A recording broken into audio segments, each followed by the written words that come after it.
l'énergie solaire est et va devenir fondamentale dans l'économie, et en tout cas dans la production d'énergie au Maroc et en Afrique. Pourquoi? Parce que nous faisons face en fait à une révolution dans le domaine du solaire, c'est que entre 2010 et 2016, les prix des panneaux solaires ont été divisés par 4. Et ce qui fait que la production issue des panneaux solaires est devenue moins chère que l'électricité qu'on achète du réseau actuellement au Maroc et encore plus en Afrique. Et ce qui se passe, c'est que cette production solaire, en plus d'être moins chère, elle est décentralisée, c'est-à-dire qu'elle s'adapte en fait à tous les types de bâtiments et on peut les mettre comme ici sur le toit de ces bâtiments pour produire en fait de l'énergie localement et de façon complètement indépendante par rapport aux autres systèmes. So we are developing a software, un logiciel d'intelligence artificielle in order to optimize the energy between the solar panels, les panneaux solaires, battery systems, les batteries, grid, le réseau, pour en fait réduire la facture d'électricité des bâtiments industriels et commerciaux for industrial and commercial buildings et augmente en fait leur indépendance vis-à-vis du réseau.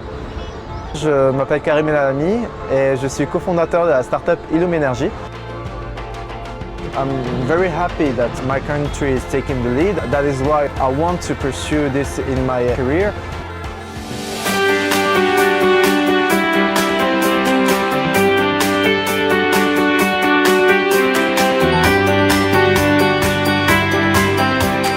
Bonjour, je m'appelle Amin Bachouti, je suis trader professionnel et fondateur de Trader. Ce que je fais dans cette entreprise, c'est vraiment prendre du plaisir à partager ma passion avec monsieur et madame tout le monde, des gens qui ont différents profils et backgrounds, des gens qui sont en médecine, des ingénieurs, des entrepreneurs et même des collégiens.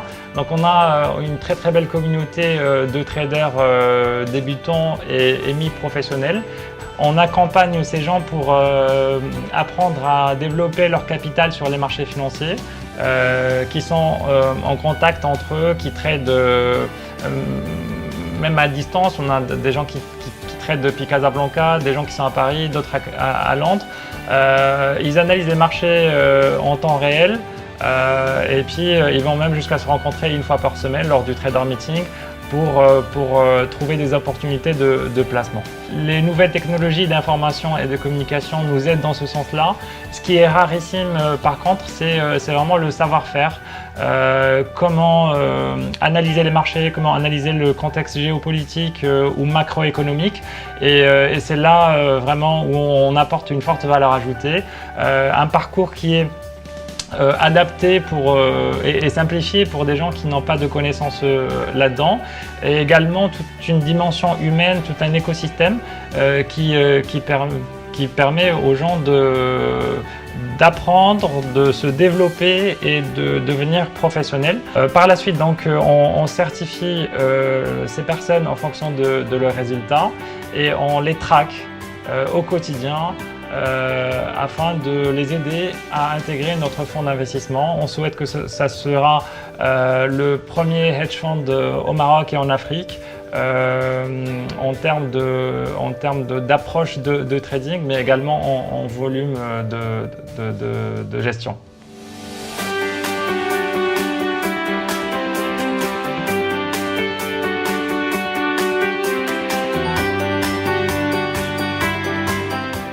Je suis Yasmine Bekkari, cofondatrice d'AMS Morocco.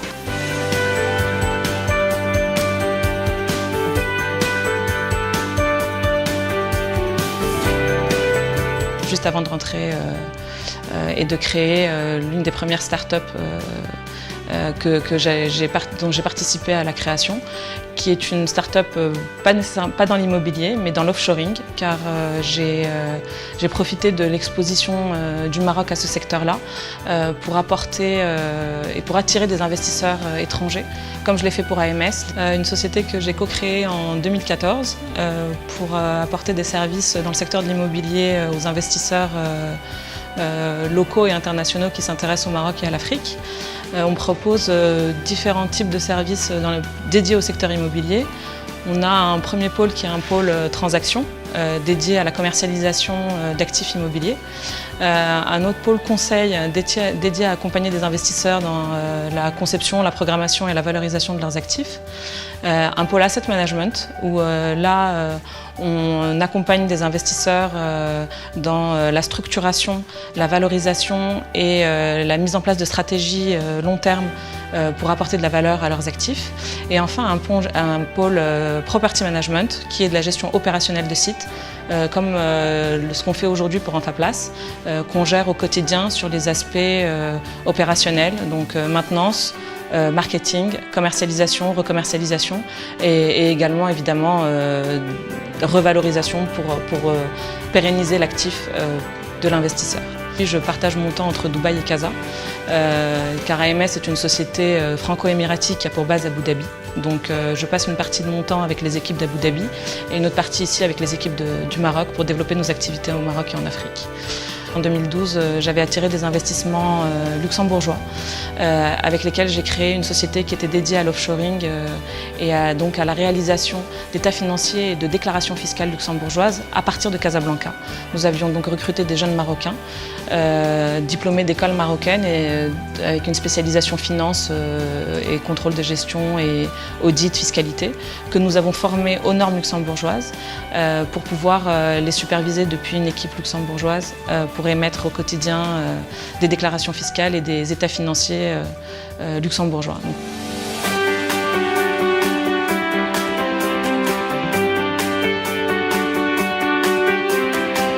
Jamaldine, cofondateur du bureau d'études AVODEV et créateur de la marque Decap Motors au Maroc.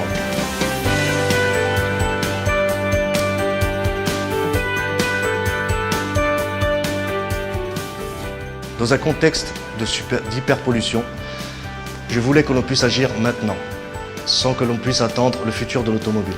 J'ai développé un système breveté qui permet d'offrir des prestations de dépollution des véhicules à moteur thermique. J'ai choisi d'implanter cette activité dans des quartiers urbains traditionnels. Locaux et forces vives en attente d'activités économiques, je suis fier de pouvoir lier développement durable et activité au sein des quartiers populaires du Royaume du Maroc. Les difficultés que j'ai rencontrées étaient le manque de sensibilisation de mes collègues, de mes collaborateurs et de mes clients. Mais j'ai mis au point une formation et une politique interne de sensibilisation envers mes clients particuliers et institutionnels. Mais en 2016, la tenue de la COP22 à Marrakech m'a aidé en termes de sensibilisation environnementale.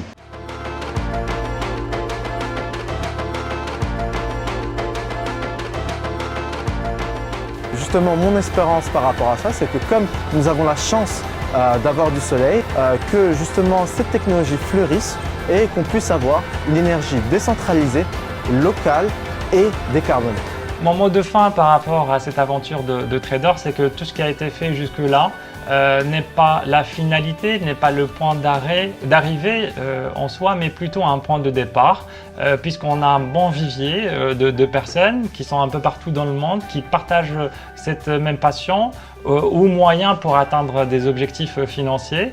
On les met en contact, ils collaborent entre eux et aujourd'hui on est en train de repérer les meilleurs éléments d'entre eux afin de les recruter dans notre fonds d'investissement et on espère que ce sera le premier hedge fund marocain et un des plus importants en Afrique puisqu'on a une visée aussi à l'international.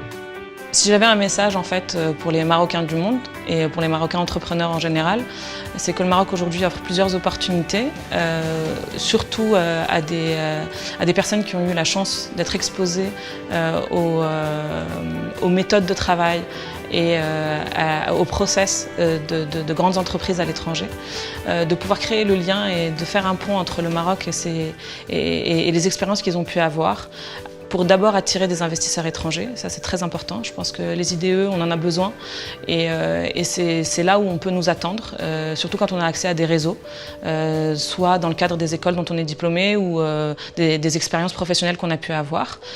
Je souhaite dire à tout le monde qu'il n'est pas nécessaire d'attendre des révolutions technologiques pour agir dès aujourd'hui sur notre environnement écologique et social.